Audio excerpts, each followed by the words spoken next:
So, well, I can't see you anymore, so I'm going to just speak to the crowd. Thanks, Alex. Thanks for putting this on. It's nice to be able to speak to you again. And I guess what you wanted to know was, kind of how Bitcoin and cryptocurrency is thought of down here in Africa. It's a big continent. There's lots of reasons why people would want to use something like Bitcoin.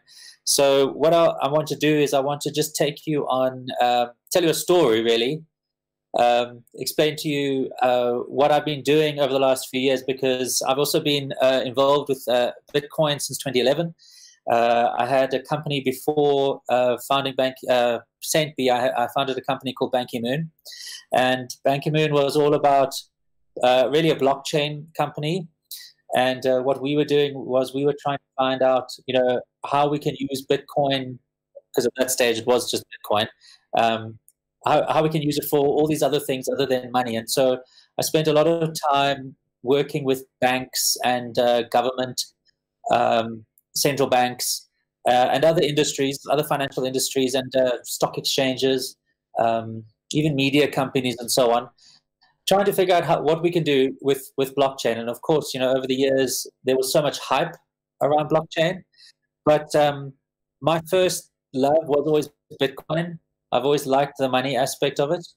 And so what I've always intended to do was create a company like Saint B, where we try and make the money aspect of cryptocurrency or Bitcoin on blockchain a reality.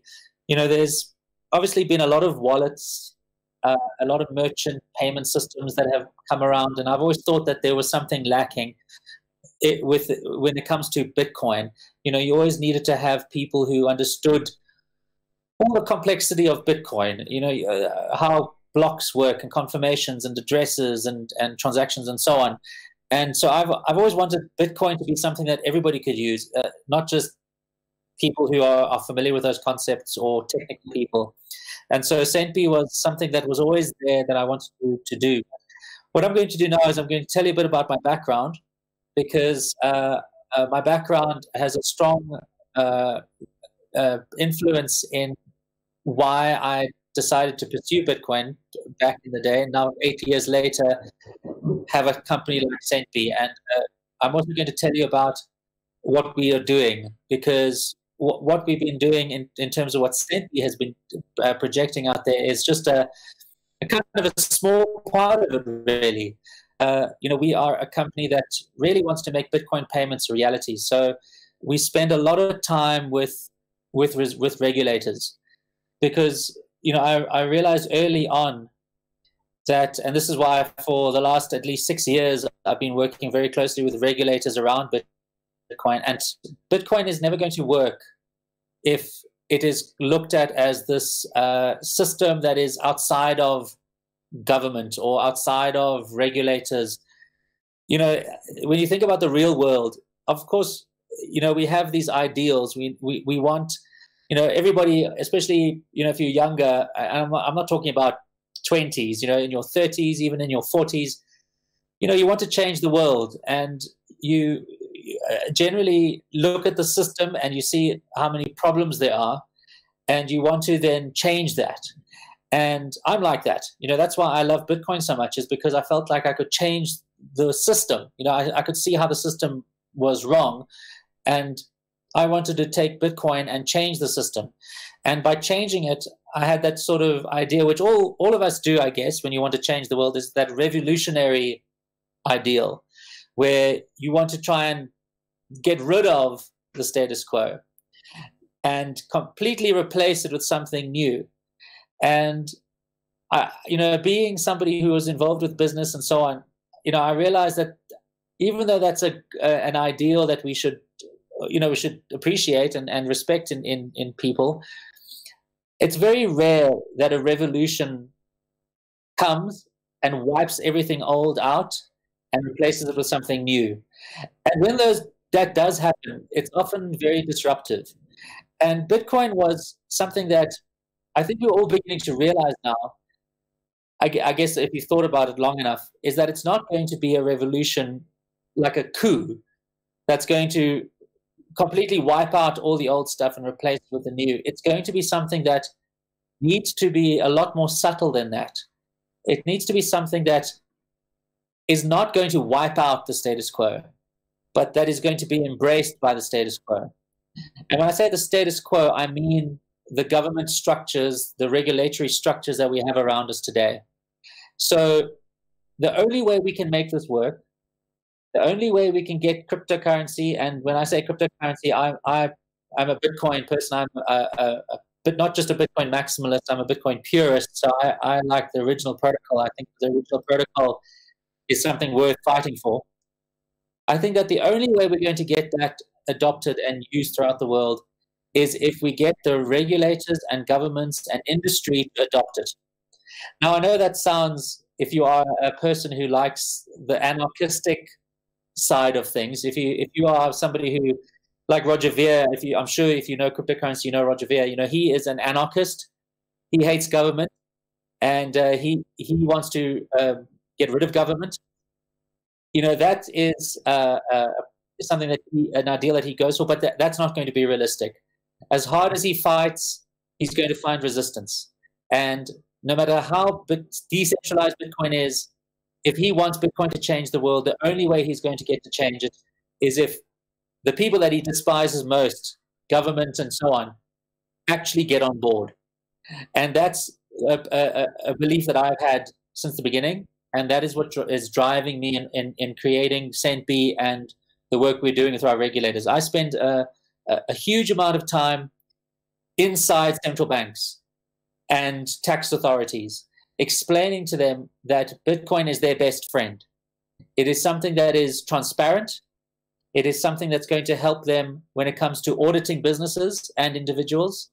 It's going to help them when it comes to tax collection. Because if they can embrace it and they can allow businesses like CENTB to exist, it means that more and more people are going to use Bitcoin. And if more and more people use Bitcoin, we will eventually change the world through Bitcoin. So that's the approach I'm taking. And I'm going to now switch to my slides because I'm going to now tell you a story about what we've been doing. And then I'll touch a little bit on CENTB itself, where CENTB is going. So if you have CENTB, if you don't have CENTB, by the way, I don't know how many people are in the room, but if you don't have CENTB right now, please download it. And I will, even right now, send you guys some Bitcoin. And then you can try CENTB out and see how it feels. So if you've never owned Bitcoin before, and CENTB is a Bitcoin SV, which is Satoshi's vision, which is the original Bitcoin protocol. I'm quite happy to send you guys some Bitcoin and you can play around with it. So let me quickly now switch over to share screen. And then I'm going to start the journey. But if there are any questions before we begin, I'm happy to answer them. Or if you like, I can continue. Yes? That's right. If you go to the App Store right now on your phone and you type in CENTB, you're going to see it's a Bitcoin wallet. And no, well, you can do it while I carry on. You do it while we chat. And then once I'm done here, then you can show me your QR code or something, and I'll send you some Bitcoin. I'll show you how easy it is to accept. Okay, so is there anything else? Can I continue?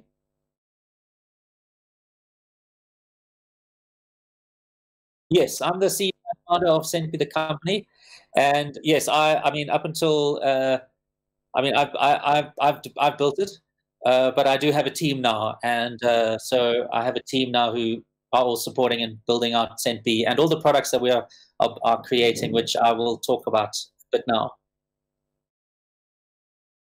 You're welcome. So, okay, so this story, for me, and I think everybody, you've all seen this note.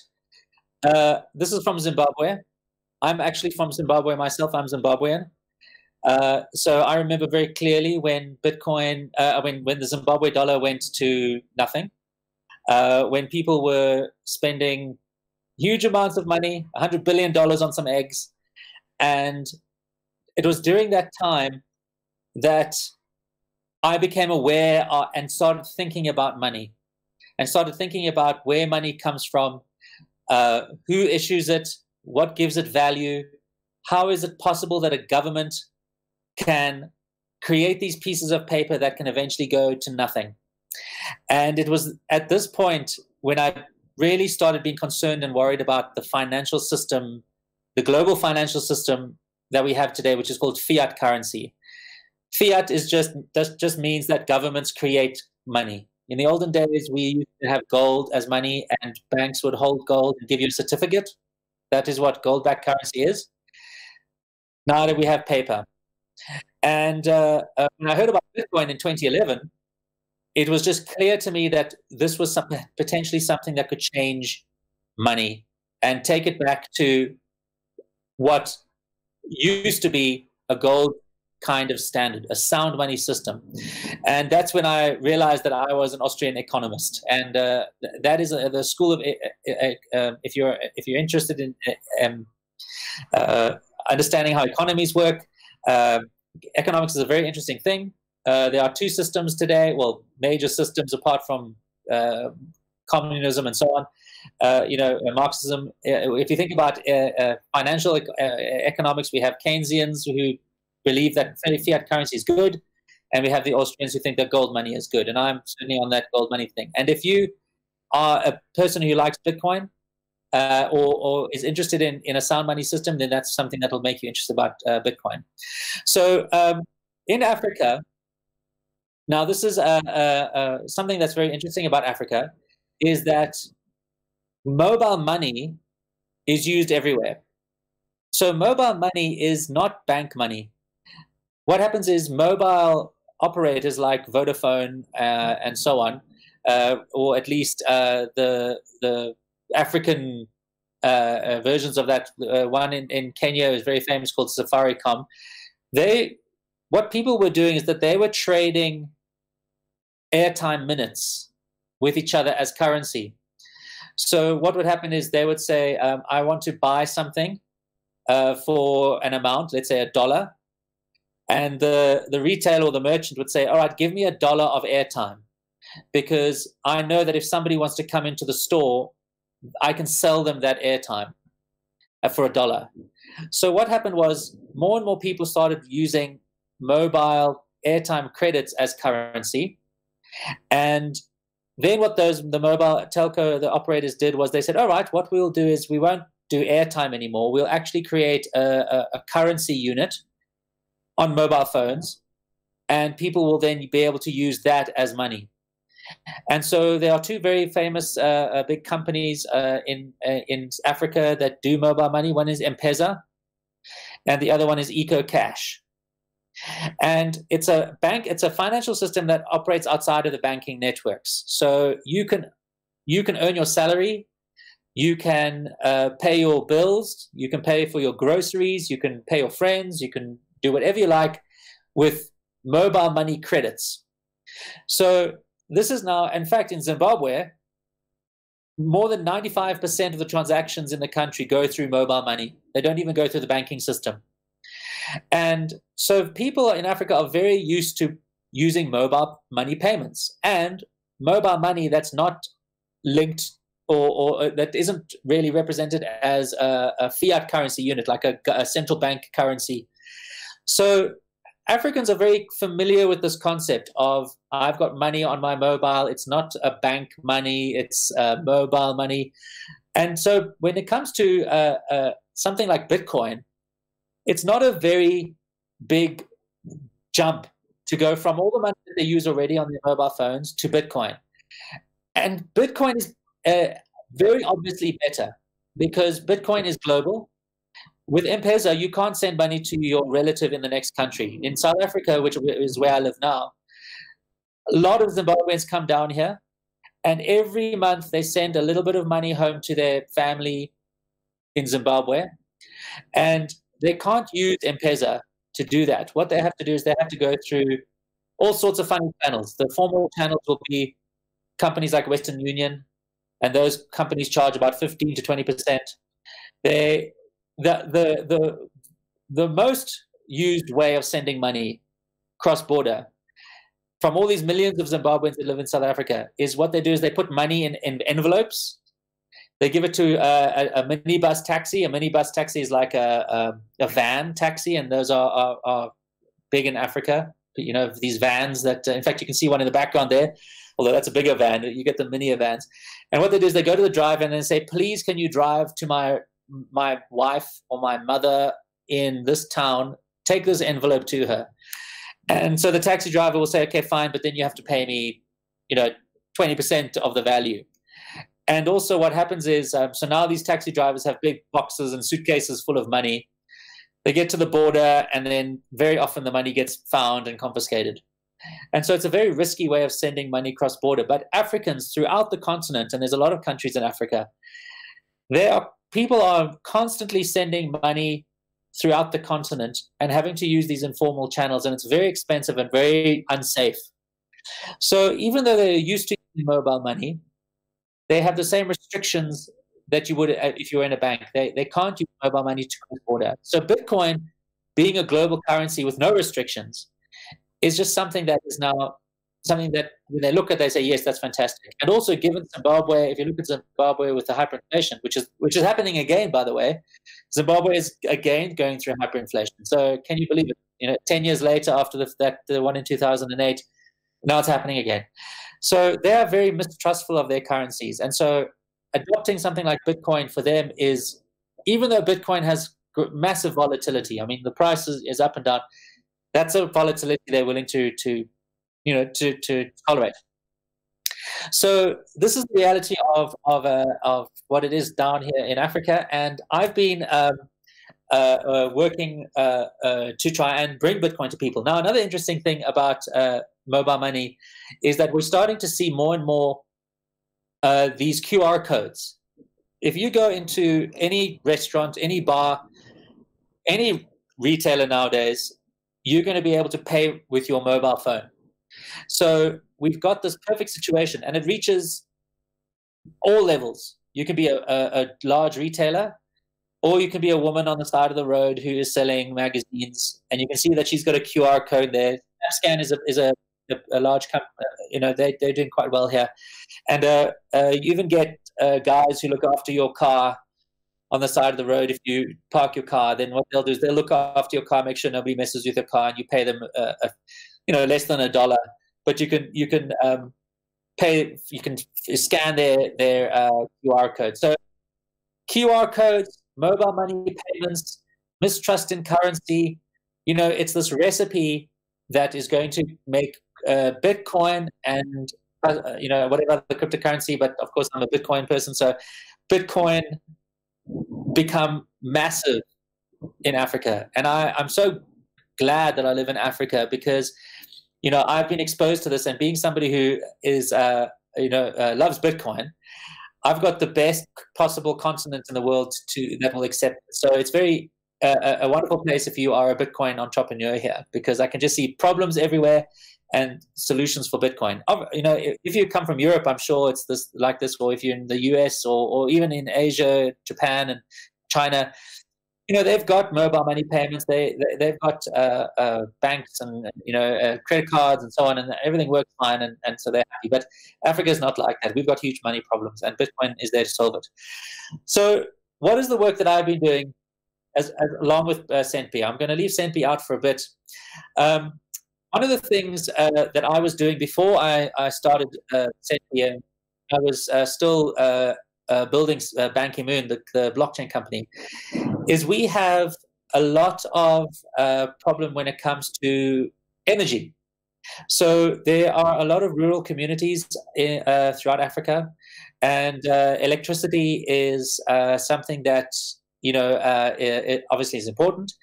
But when it comes to making payments for electricity, what we have a lot here is what's called prepaid electricity. So that means you go and buy electricity prepaid like you would airtime, and then you use the electricity, and then when you're finished, your meter is dead, and then you have to go buy more electricity. So there was a lot of problems that I could see, because I was in the industry. I was building payment systems for smart grids and electrical systems like this, and that was in 2010. And then in 2011, that's when I discovered Bitcoin, and I realized Bitcoin is a wonderful tool for people to be able to buy electricity because now they don't have to travel to a vendor far away, which is expensive. They have to travel, and also when vendors always increase the cost of electricity. So I thought, well, wouldn't it be great if we could build a Bitcoin payment system for people to be able to buy their electricity? So what I did was I built a system which was basically just a Bitcoin payment gateway. What it did was you could pay Bitcoin to an address on the meter. It would calculate a tariff, find out how many kilowatt hours were required, and then it would push those energy units or kilowatt hours to the meter, and then the person would have electricity. And so you could do this all with Bitcoin. And so this was the first time this was done, and this was all exciting for me because I thought, great, here is a use case now, where people are going to be able to use Bitcoin, and it will drive adoption for Bitcoin, and this will become something that makes Bitcoin useful to people. Unfortunately, in those days, Bitcoin, the fees started getting really high. The confirmations were a problem. Then they started doing silly things like what was called replace by fee, which is a big problem with BTC right now, Bitcoin BTC or Bitcoin Core, where you can't trust a payment until it's been confirmed. So this became a problem. And I started looking at other cryptocurrencies. But unfortunately, no cryptocurrency was useful until Bitcoin Cash came along. And Bitcoin Cash meant that we could have bigger blocks, and we could trust what are called zero confirmation transactions or instant transactions. So I built a whole lot of other things. I started looking at the smart contracts, and so we could have these decentralized payment gateway systems where what would happen is you would pay Bitcoin to a smart contract. That contract would be analyzed, find out what the tariff is, calculate the kilowatt hours, and then pay the meter as well.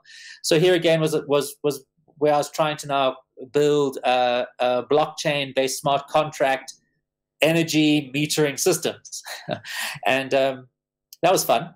But what was really cool was that you could start now thinking of all sorts of interesting use cases for this. And the first use case I applied it to was public utilities, and where you can have, if you think of a public utility, for example, if you look at the street outside your house, there are street lights, and those lights go on, and there's a public body, a municipality or a council that is paying those to have those street lights on. And what you do every month is you pay something to the council, some tax or something, and they then can fund the energy that is being put into those streetlights.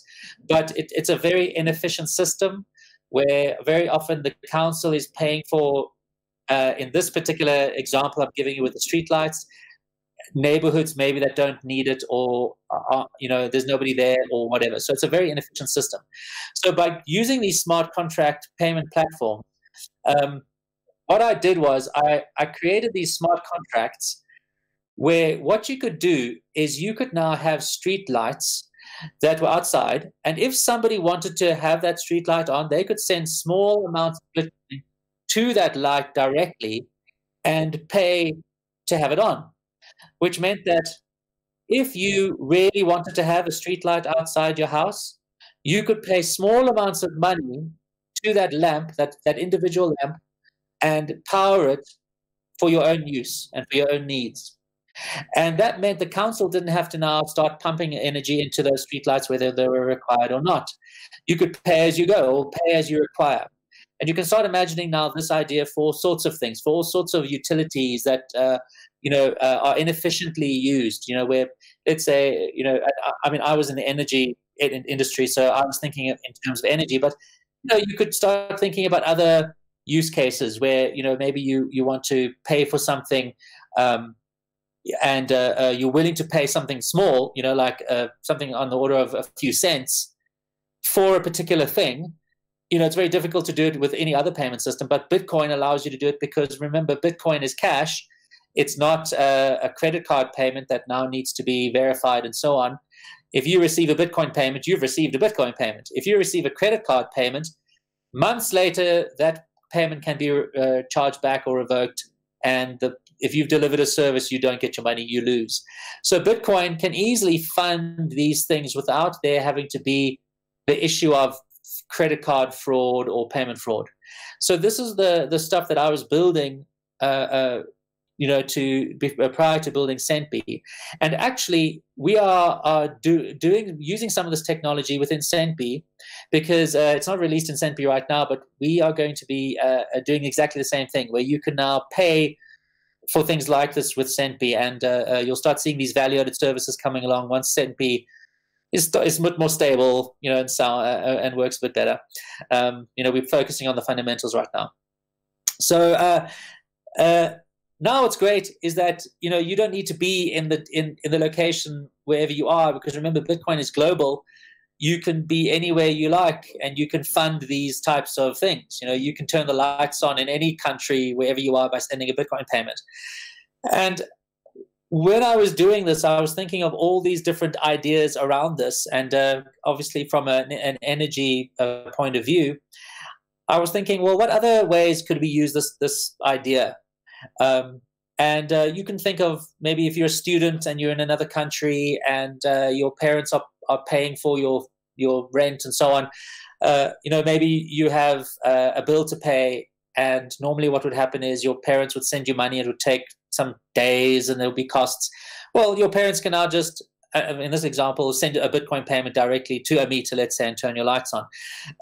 But what I was also thinking about this, the idea that I had was that, well, what you could do now, if you were somebody who was concerned about the world and wanted to make the world a better place, you can imagine now there's a little school somewhere in Africa, and they don't have funding, and maybe what you can do is, instead of sending money to an organization, a charity organization, who will then distribute the funds in the way that they think, some of it will go to administration costs, some of it will go to something else, some of it will get stolen. Well, what you can do now is you can donate directly to a cause you believe in without worrying about a middleman that's taking fees. So in thinking about this, I decided to actually do this. And this is now going to be a story about a project that I created called Usizo, which there's some more information you can go to and look at if you like. But this is a story now that involves a university called MIT in Boston. And I'm sure you've heard of it. And another little school in my city, well, just outside of my city, called Emoeni. It's in a poor community. And what we did was this little school is like every other little school. They have a very small budget from the government. And what they do is they take that budget to pay for things like maintenance and teacher salaries and all sorts of things.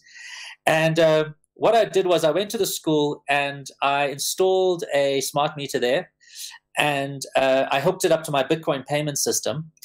And what we decided to do was do a demonstration. And I had a friend of mine who has a company in Austria called Grid Singularity, which is a very interesting company, Grid Singularity. His name's Ewald Hess, or Ed Hesse. And I was telling him about this system, and he said that he was giving a talk at MIT about his company, which is a blockchain energy company. Why don't we do a demo? And so what I did was I went to the school. He was doing his presentation at MIT. I'm not sure what time it was there, but where I was in South Africa, it was about 3 o'clock in the morning. And what we did was the meter had no electricity on it. And we were going to show people at the MIT conference and Ed was going to send a Bitcoin to the meter, and it was going to load the meter with electricity. And so what happened was the teachers and parents were very excited to see this, and so they all came down to the school at 3 o'clock in the morning. And Ed then I Skyped into the conference. And what Ed did was he sent the money, and the lights went on. And all the teachers were excited, all the parents were excited, some of them are in their pajamas. And it just showed how powerful this is, being able to send a Bitcoin and instantly turning on the lights in a different country. And it just showed the impact of why Bitcoin is so cool. This ability to send money at very low cost. Or when I talk about Bitcoin nowadays, I talk about the original Bitcoin. So that's Bitcoin SV. And it just shows you how quick, how cheap, and how effective it is to send money from one country to another and to actually make a direct impact. And by the way, if you want to see, let me just go back a bit here. If you want to see more information about this or hear more information about this, just go onto Google and type TEDx GAMAROFF, and you'll see a talk I gave at TEDx, which talks more about the story. So you'll get I mean, everything I'm telling you now is basically in the talk. It's only 10 minutes long, so you can see more about this story that I gave. But what's cool is that now you can actually, when it comes to charity, you know, I'm now specifically talking about charities, you know, organizations out there, there's something called long tail. And this was popularized in a book by Chris Anderson. And what he talks about is that there are very few products that have a large amount of customers. So if you think about a social network, that, you know, if most users are on Facebook, less users are on another social network, and then less and less and less and less, you know. Other products out there, like, I don't know, toothpaste, you know, Colgate is a big brand and most people use Colgate, but there are a number of other toothpaste brands, and less people use those toothpaste brands. So in charity, it's the same. You know, there are a few number of causes that, or at least a few number of charities that get most of the support. And then there are lots of charities or causes out there that get very little support. And you could now, let's say there's somebody out there that $1 would make a difference to. You can't really reach that person because making a $1 payment is a very expensive, complicated affair. But again, with Bitcoin, you know, you can make small transactions directly to people and make a difference in their lives. And so even though, you know, for me, Bitcoin, you know, I like the idea that Bitcoin can change the world. And I like this idea that even from a charitable perspective, you know, Bitcoin has the ability to make a huge impact. And so this has been something that's been very close to my heart, and something that I really want to keep encouraging and definitely want to bring out in this idea of Bitcoin. Obviously, most people look at crypto and they think, okay, this is a great way to protect myself from hyperinflation or government, or, you know, I can make a lot of money. And I hate that. You know, I think that kind of turns Bitcoin into a greedy thing rather than into a charitable thing. And so I always try, whenever I give my talks, to sort of give us this perspective. So chat now. Let me talk about CentB. Now, if you want to see more about CentB and our strategy and what's going on, I gave a talk. Alex, you were there in London, and I focused on CentB and what we're doing. So I encourage you, if you want to know more about what we're doing with CentB, go look at that talk. You can just type into YouTube CoinGeek CentB or CoinGeek GAMAROFF, and then you'll see my London talk. There's another one from Tokyo, but the London one I think is more specific around CentB. And but what I want to do is I want to focus on one of our products within CentB, which is called ChatPay. And this is now something that isn't in CentB right now. But when if you download CentB now, you'll get basically CentB without this. But I want to tell you about what we're doing now with CentB. CentB is contact driven, so when you install it, you're going to see it asks for your mobile number. Don't be afraid of that.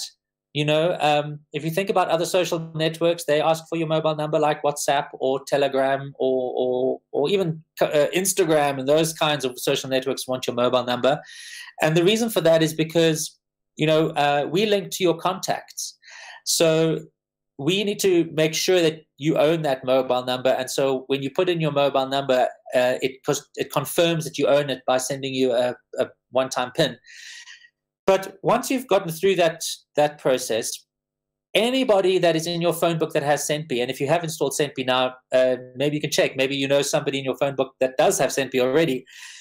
They're going to come up. And then from that point, you can now go and easily pay them without knowing their Bitcoin address and so on.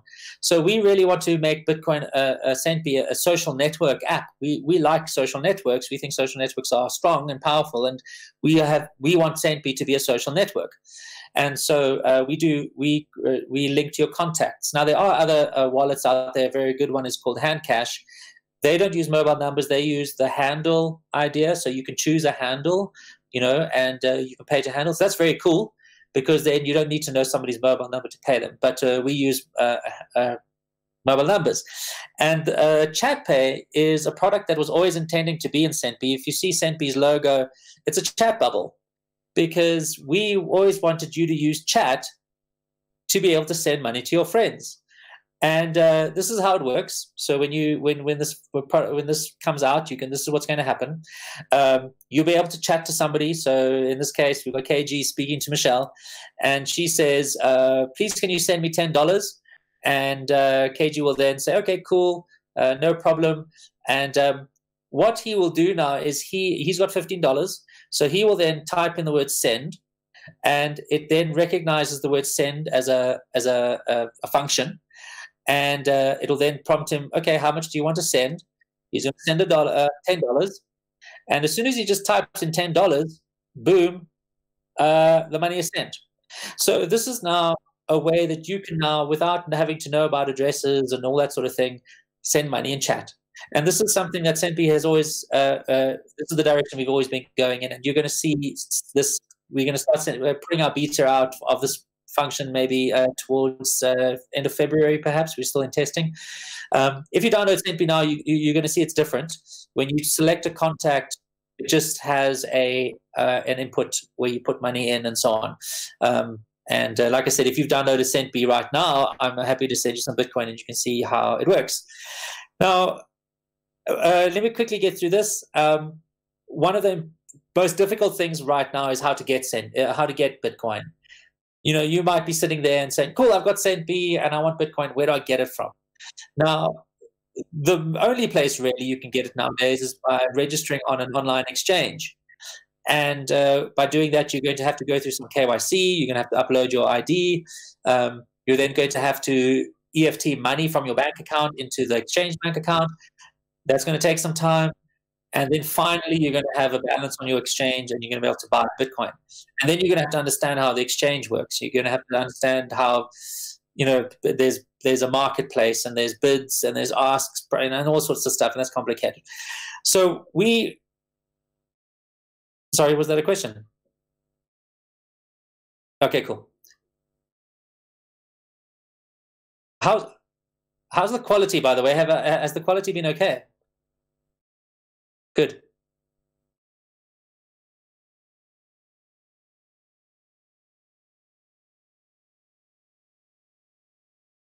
That's correct, because SendBee is a Bitcoin SV or Satoshi Vision wallet only.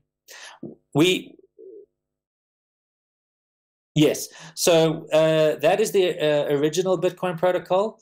We only support the original Bitcoin protocol, even though on the exchanges, what happened was Bitcoin had the ticker BTC, and then when Bitcoin Cash split away, Bitcoin Cash was then the original protocol, and it changed its ticker to BCH, and BTC then changed Bitcoin to include SegWit and replaced by fee and so on.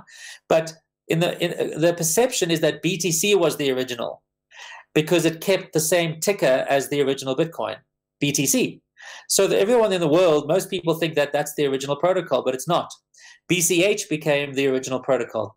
But now even BCH has changed the protocol, and now the new ticker for the original protocol is BSV. But people don't see it that way. People think that BCH was a fork of Bitcoin, and then BSV was a fork of BCH. It's actually the other way around. Now, this is so complicated. You can go and investigate this yourself and check it out. But we only support the original protocol, which is now called BSV.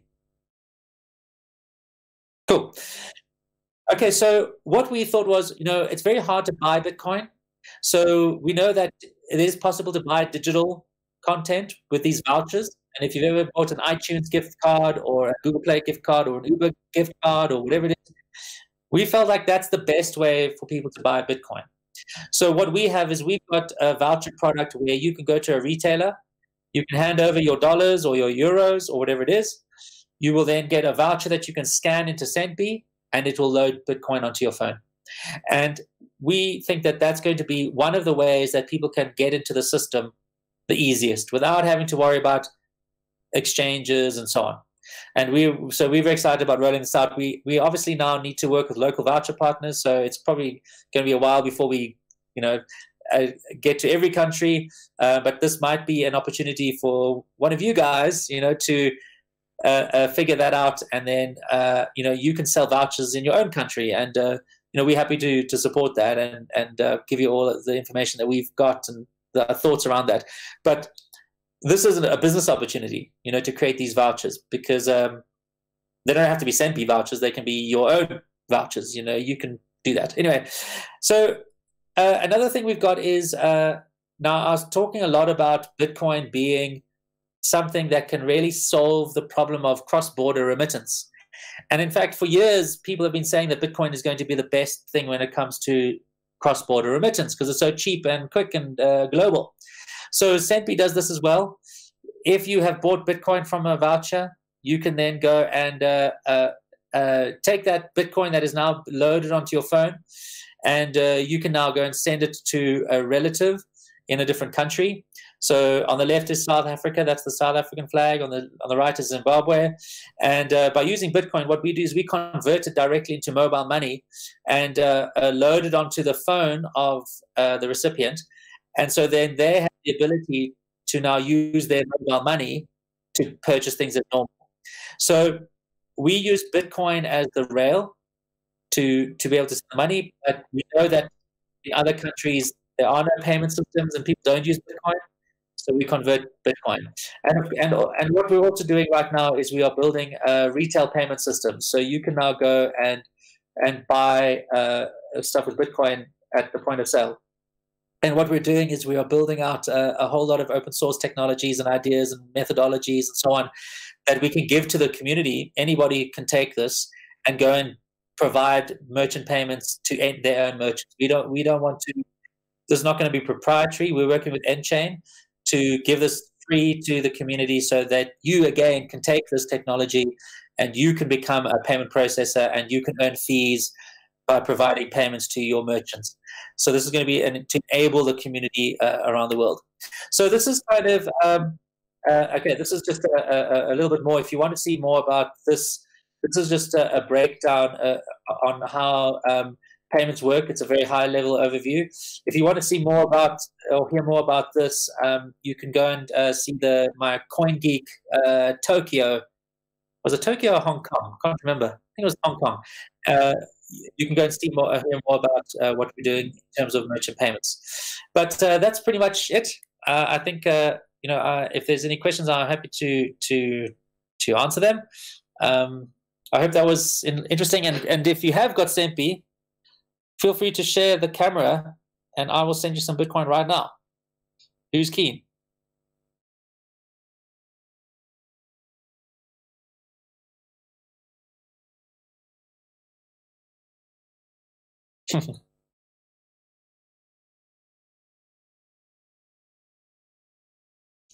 That's right. So if you go into SENPI, what you can do, there is a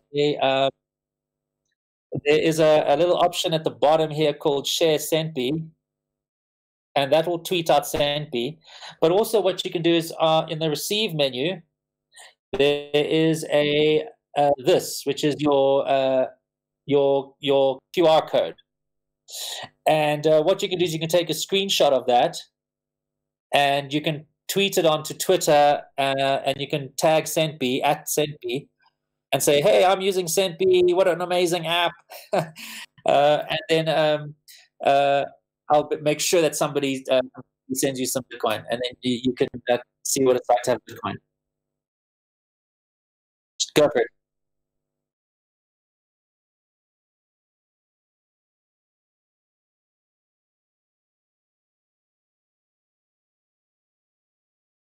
Yeah, you should use Twitter. Twitter's great. I used to think Twitter was dumb, but it's actually a great way of getting very immediate thoughts and information from the world. It's like a live stream of what's going on, and if you follow people, specific people that you're interested in, or companies, it actually becomes a great way for you to be up to date, up to the minute with what somebody is thinking or what a company is saying. So I encourage you to use Twitter. It's an amazing tool. And I think once you start using it, you might become addicted.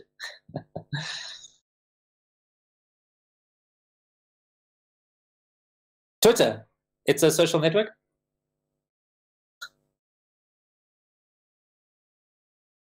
That's correct.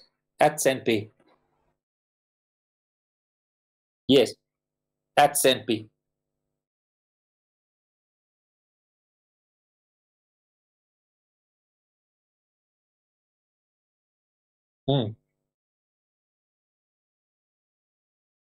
Yes, I just put that up there. It's a new, fresh one, and that is a QR code that will go through to that school. So if you want to go and turn the lights on. Sure. Sure. Let me grab it quickly. Where is it? Where is it? Where is it? Where is it? Oh, comes on. I'm trying to. Oh, there we go. Okay, cool.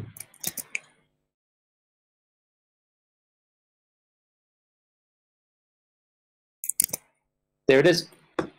Now, this is a bit different from the one that was in the TEDx talk itself, because I even put this up in the TEDx talk.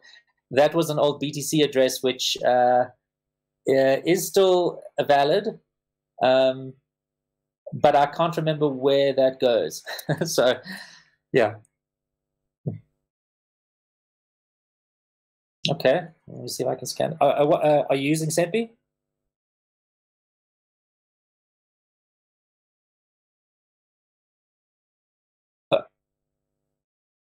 Oh, okay, I see. All right, well, maybe it comes. Maybe the QR code is wrong. I haven't even tested it yet.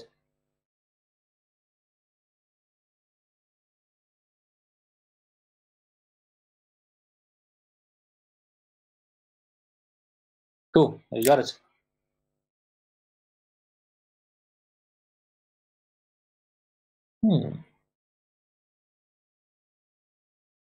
My own SendB wallet knows. I'll just shut it down. Anyway, yeah, so anything else? No, I'm afraid not.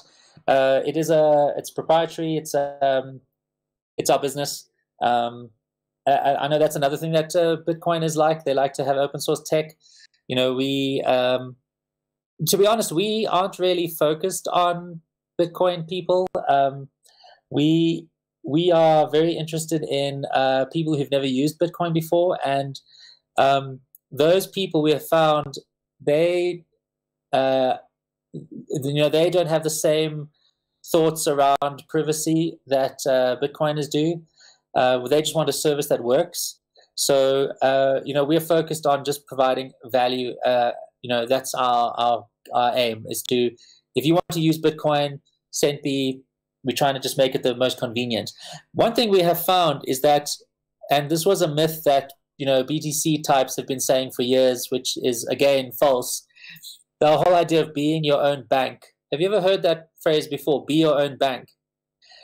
That is one of the great myths of Bitcoin, the great sort of bad ideas. Nobody wants to be their own bank.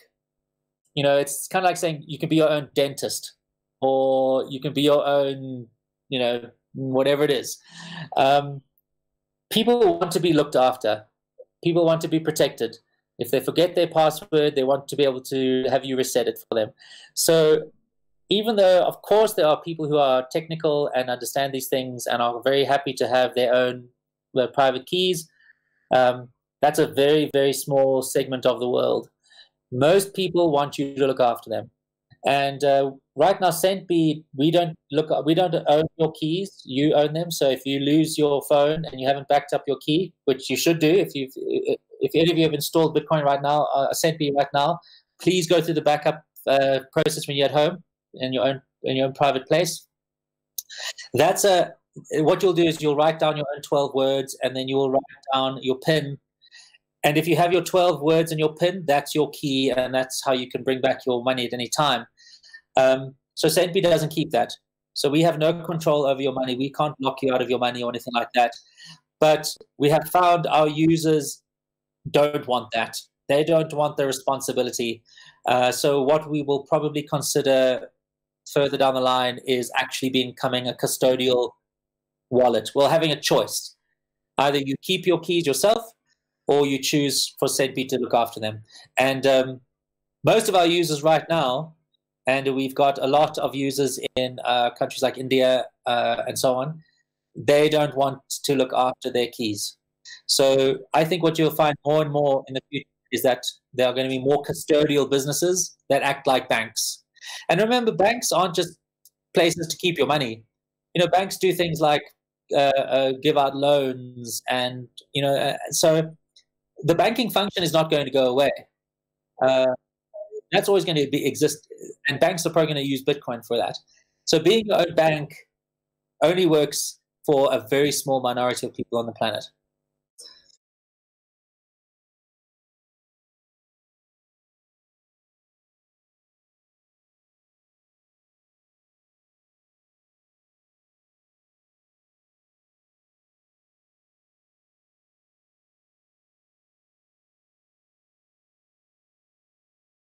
I don't know. I mean, I'm not sure how is it measured. So I'm not really sure. All I know is that the continent I live in certainly is, and that's an easy one. But I don't know. Is Bulgaria a developing country? What do you think?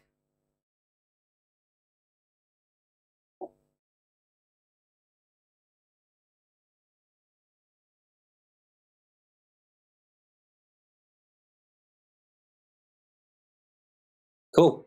So South Africa is also like that. We kind of we're very different to the rest of the continent. We have a very advanced infrastructure. It's kind of like Hong Kong is to China. We're like South Africa is like the Hong Kong of Africa. If you travel in Africa and then you come to South Africa, you'll feel like you're in Europe. South Africa is kind of like a combination between the States, some European countries that I've seen, like Serbia, I guess, is one that I can think of. I haven't been to Bulgaria, but I don't know how different it is. So Serbia, sorry, there.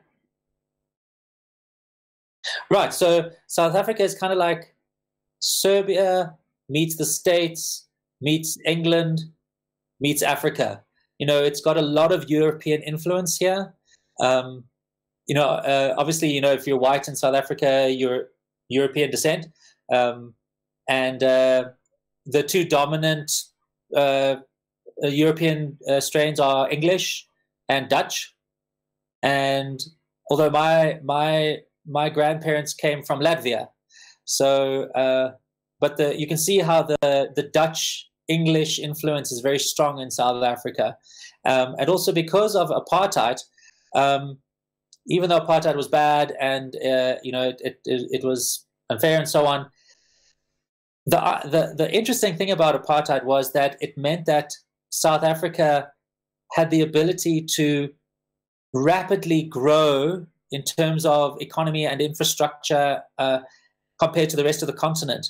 And so even though from a racial point of view, apartheid was very bad, it meant that South Africa grew very quickly to become an almost developed country. In fact, I think South Africa is very close to being a developed country, much more so than any other African continent. So it's a very interesting place, and it's a very wonderful place. If you're traveling, you'll have the best of the kind of African experience, but also the best of first world European, Western experience.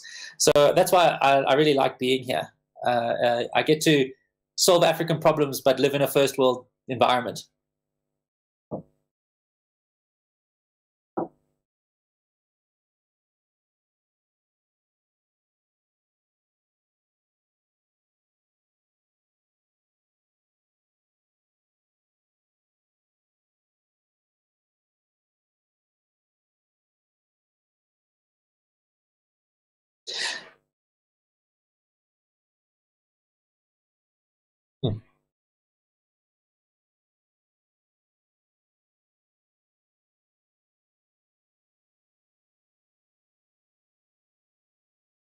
So what you would do is there are companies, and I'm sure there are even companies in Bulgaria that are voucher companies. If you are, if you have ever bought a digital voucher at a retailer, that is being provided by some kind of a company that provides a voucher system to that retailer. Now, those voucher systems can be repurposed for anything, because all they do is they sell some kind of digital token. And that means you can now be a Bitcoin company that integrates into the voucher company and says, every time somebody wants to buy Bitcoin from that retailer, when they hand over their euros, so let's say they hand over 10 euro, sell them a token that you get from us or from the Bitcoin company or Centbee, and then when we get the feedback from the voucher company that that token has been paid for with 10 euro, we can then issue some kind of digital product. So when somebody buys a Centbee voucher, what they're doing is they're buying a token that represents some amount of money. So let's just say 10 euro. So we now have basically sold a digital token for 10 euro. That's it. That's as complicated it is. And now the customer has a 10 euro credit with us. So when they redeem that token, so when they scan it into Centbee, we then say, okay, this customer has paid 10 euro for this token. Load 10 euro of Bitcoin onto their phone. So it's actually very easy. All you have to do is you find the voucher company that sells digital tokens. You then integrate into that voucher company and you say, sell my product for tokens. The voucher company doesn't care what you're selling. They don't care if it's Bitcoin or whatever. All they're selling is tokens. And they are making the transaction possible with the retailer. You then take that token and you do something with it. So you're going to have to build that technology. And that's all we've done. We have a voucher partner here. They sell tokens. We get a notification that a token has been sold. We get the amount. Because they're scanning it into Centbee, we can then load the money directly, the Bitcoin directly onto the Centbee wallet. And that's all we do. So that's how simple it is. And if you find a voucher company, maybe you can do the same thing. You see, the nice thing about Bitcoin is that it's opened up a whole new world of services that can be provided. And if you are an entrepreneur, you can now do this. You know, everything I've been telling you about the remittance, the vouchers, the payment systems, those are all a universe of possibilities for entrepreneurs to now go and be opportunistic. You know, this is a whole world. It's kind of like the internet has just been born, and now we need Amazon, and we need Facebook, and we need Google. Those don't exist for Bitcoin. And so now you've got a whole wide open space to be able to provide value around Bitcoin. That's why Bitcoin is so wonderful. Bitcoin isn't something you buy and get rich on. Bitcoin is a new world of possibilities that you can now, as an entrepreneur, build. And we saw it with the internet. We saw how the internet was a protocol or a platform that allowed businesses to build on top of and provide value to people and earn money. Bitcoin is exactly the same. It's a platform that you could build a business on top of and be the next Facebook.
Cool. Great. Well, thanks. It was a pleasure to meet you all, and nice to see you again, Alex. And I wish you guys the best of luck. Alrighty. Thanks, everyone. Bye.